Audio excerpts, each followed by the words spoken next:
All right, let's do recent Blockbuster trades tier list. So just to set up what exactly this is, I'm going to go through the, recent trades that cost at least a first round pick for a player. We're just doing players. So like the Bryce Young trade does not count because that was a draft trade. We're just doing, trading picks for established players. If you trade at least a first round pick, then you're on this chart since 2016. I think I got everybody. It's possible I missed someone. Got a little confusing at the end, acquiring all the players, but at least most of everybody here. I'm sure there's someone I missed, but I think I got everybody. So let's just jump into the list, starting off with Sam Bradford in 2016, which is, I think, very much in the oh god tier for the Minnesota Vikings, who, he was okay the first year they played, so maybe you can say it could be underwhelming, but kind of retired basically right after that. I only played a few games after that for Minnesota.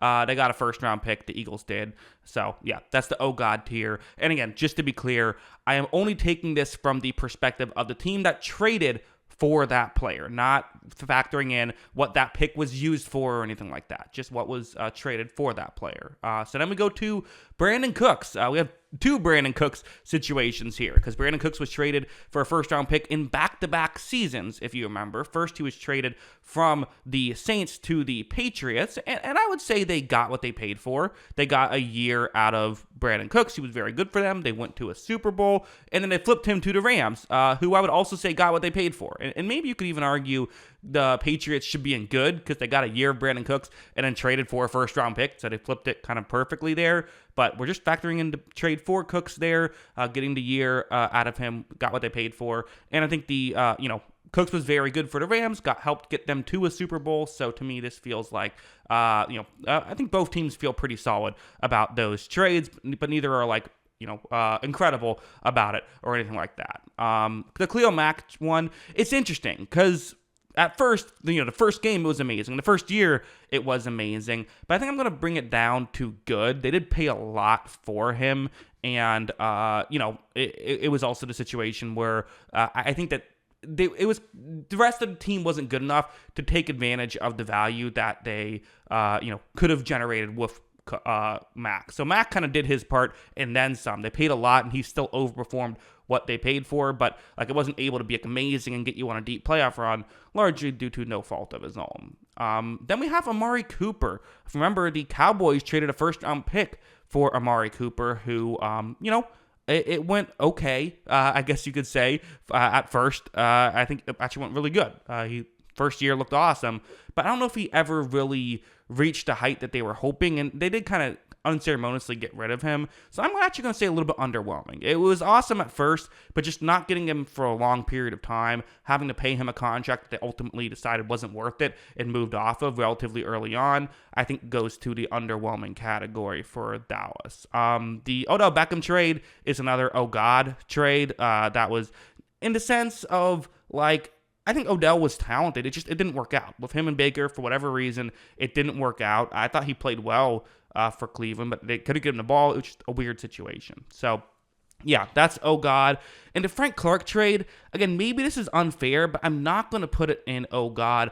I'm going to put it in the underwhelming tier instead. And my reasoning for it is, he had a couple key plays in their Super Bowl run. And on one hand, he was the pass rusher who was out there for every snap. You're going to have some key plays, but at the same time, when you win a Super Bowl, it works out. Now, they gave up a first, second, and third for him, and the production just did not match that whatsoever.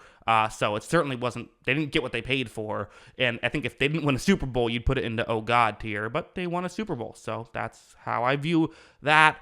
Then the Texans trading for Laramie Tunsil, again, gave up a lot. They also got Kenny Stills in that pick, but they gave up multiple first and a second for a franchise tackle, and that's what they got. They got what they paid for. Again, it worked out well for them, right? Getting the got what they paid for tier is a solid trade. That's what you were hoping to get with that compensation, but that's kind of where I put it. Minkah Fitzpatrick for a relatively solid first-round pick by the Steelers. I'm in between good and got what they paid for. I'm going to say good, though, because I feel like Fitzpatrick took his game up a tier once he went to Pittsburgh, and I think it's been really awesome for them. So I'm going to put that in the good tier. And then we have the Jalen Ramsey one, which I got to put in amazing. I do. Like, listen, he was a number one corner he didn't have a great Super Bowl against Cincinnati, but was great up until that point and helped them win a Super Bowl. Like, that's the point of making these trades, is to go all in and try and win a Super Bowl. It worked. Like, yeah, I'm going to have to put that in amazing, and he was legitimately awesome for them. So they gave up a couple first-round picks, but they'd do it again in a heartbeat if it means winning another Super Bowl. The Diggs one, so this needs an explanation. Stephon Diggs does. I'm putting him in amazing as well, and the reasoning for it is because the Bills needed a receiver. They needed a number one wide receiver to help get the most out of Josh Allen. And you could sit here and say, who would you rather have, Diggs or Justin Jefferson? I think everyone's taking a young Justin Jefferson over a veteran Stephon Diggs, who's on a big contract. Like, that's just what we're all taking. At the same time, I don't know if Allen gets the heights that he gets without Diggs, without an established wide receiver. And also, like, as I said, I'm not taking into account what that draft pick was used on. I'm more just saying the value they gave up. It worked out amazing for them. It just also worked out amazing for the Vikings. So that's how I view that. And then DeForest Buckner. I think that worked out better than what they paid for. They gave the Colts gave up the 13th overall pick for DeForest Buckner, who I feel like has really performed. I mean, he was a great player for the 49ers. I think the 49ers might like to have that trade back in hindsight. I think that worked out really well for Indianapolis. A trade that didn't work out so well, the Jamal Adams one, which is definitely an oh god situation. He hasn't even really been good for them, like, let alone like a star worth multiple first round picks. It was a weird trade at the time. It's weird to give up multiple first-round picks for a safety, just period, let alone one who doesn't seem to fit your scheme. And people thought they were going to change their scheme for Adams, and they just didn't. So, yeah, that was an odd one. Another Chiefs blockbuster trade that we have in the mix, this is going to be Orlando Brown Jr., who the Chiefs did give up a first-rounder for him, and they gave capital for him. And I don't know. I think it wasn't a high first rounder. Like, they didn't give up a ton for him, and I think he was a solid tackle for a while. Although I don't think it weren't exactly as they were hoping. I'm going to still put it in the underwhelming tier. I think they were hoping he would be like their franchise tackle for years to come. Didn't quite do that, but wasn't a disaster either. So I'm in between got what they paid for in underwhelming, but I'm going to put it in underwhelming. Next up on the list is Carson Wentz, who, yes, it was a first-round pick. It was, I believe, a first and a third, if I remember correctly, that the Colts gave up. Now, it wasn't going to exactly be a first-round pick. Wentz had to play enough snaps for it to become a first-round pick, but he did, only for him to have a disastrous final game of the season and really got ran out of town by the Colts after that. So they paid a first-round pick for a guy that they didn't even keep on the roster a year after. Like, yeah, that's a disaster. A.J. Brown is on the other side. He's another amazing tier. Again, they needed a number one receiver. The Eagles did. I feel like he did unlock something in that offense. He brought them to a Super Bowl, which they came super close to winning. That's way more than they were expecting when they got him. So, yeah, definitely an amazing trade by them there. Another amazing one, Matt Stafford, who, I don't care if they give up 10 first-round picks. If he leads you to a Super Bowl, and he was amazing in that playoff run, I still feel like he didn't get enough credit for how good he was in that entire run. I thought he was unbelievable. Definitely amazing here. That's exactly what the Rams needed. Deshaun Watson, I mean, what do you think? This is, oh God, like, this did not work out. It was not... it hasn't worked out. And part of it is, again, how much do we factor in the contract itself with the, the rest of it? Like, they gave up, it was a big contract, but at the same, I feel like it has to be factored in, right? The contract has to be factored in, because that was a part of it, was you knew when you were trading for him, this was also, like, the contract was basically in ink at that point. So, giving him a ton of money, giving him a ton of draft capital, and also just it's not a good look when you go out and trade for him to play as poorly as he's played.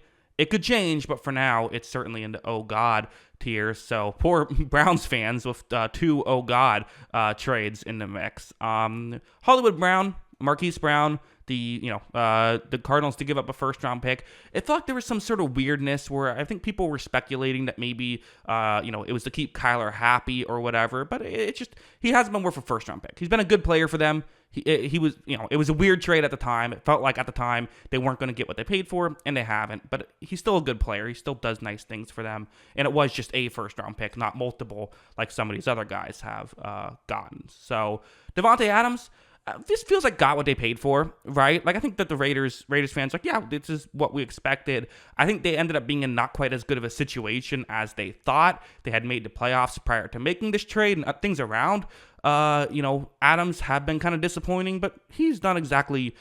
He's been Devontae Adams. That's all you can ask him to be. When you trade for a player and they continue to be who that player is, like you kind of have to say, okay, well, worked out.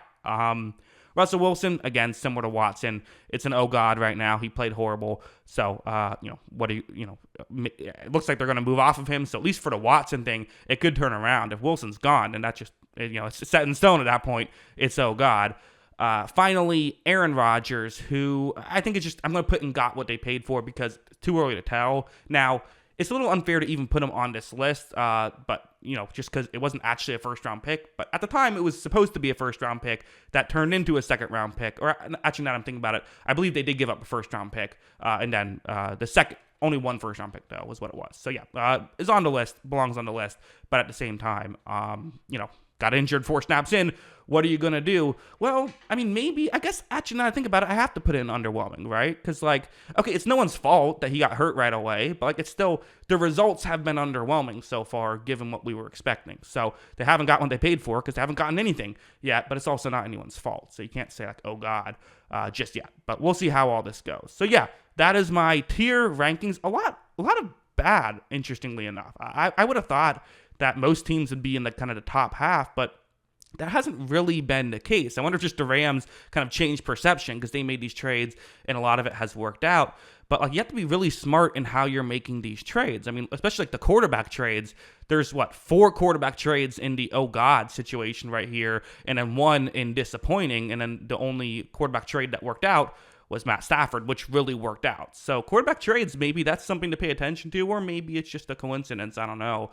But it is just, it's interesting, and it is worth mentioning, too, that, most of these still ended up in the got what they paid for or higher tier, but it's just, if you take out the got what they paid for, a lot more were underwhelming than good or amazing, so just interesting. But yeah, those are my thoughts on all of this. What are yours? Let me know in the comments below. Let me know which one I forgot in the comments below. I'm sure there's going to be 1 or 2, but yeah, let me know all that. Always love hearing from you, and of course, as always, thanks for watching.